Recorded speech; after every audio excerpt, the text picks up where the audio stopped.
అనగానగా ఒక సుందరమైన పల్లెలో పిల్లలు సంతోషంగా ఆడుకుంటూ పాటలు పాడుకుంటూ తమ రోజులు గడిపేవారు. ఆ పల్లె మధ్యలో ఒక పురాతనమైన బావి ఉండేది. అందరూ ఆ బావిలోని నీటిని తాగుతూ సేద తీరేవారు. ఒకరోజు వింతగా ఆ బావి రాత్రులప్పుడే ఓ మధురమైన పాట పాడడం మొదలుపెట్టింది. అది అందరినీ ఆశ్చర్యపరిచింది. ఆ వింత పాట పిల్లలందరికీ ఆ పాట గురించి తెలుసుకోవాలనే ఉత్సాహం పెరిగింది. రాము, అను అనే ఇద్దరు స్నేహితులు ఎప్పుడూ కలిసి ఆడేవారు. వాళ్లకు ఆ పాట వింతగా అనిపించింది. ఒక రాత్రి రాము, అను వాళ్ళ తల్లిదండ్రులకు తెలియకుండా బావి దగ్గరికి వెళ్లారు. అక్కడ ఆ బావి నుంచి మధురమైన పాట వినిపించడం మొదలైంది. ఆ పాట చాలా ప్రశాంతంగా, మధురంగా వినిపించింది. వాళ్ళు బావి అంచు దగ్గర కూర్చుని పాట వినడం మొదలుపెట్టారు.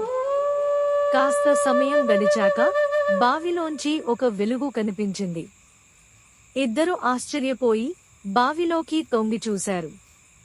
ఒక్కసారిగా ఇద్దరు బావిలోకి జారిపడ్డారు. కాని వాళ్ళు పడిన తర్వాత ఆశ్చర్యంగా ఒక కొత్త ప్రపంచంలోకి చేరారు. అక్కడ వింతగా ప్రకాశించే నది, తేలియాడే పూలు, ఆహ్లాదకరమైన వృక్షాలు ఉన్నాయి. అక్కడ ఉన్న చిన్న జీవాలు, ఎలుకలు, గుడ్లగూబలు వాళ్లను చూసి పాడుతూనే ఉన్నాయి. ఆ జీవాలు వాళ్లతో మాట్లాడుతూ చెప్పారు, మేమే రాత్రిపూట బావిలో పాట పాడుతున్నాం. ఈ పాటతో మీ పంటలు బాగా పెరుగుతాయి.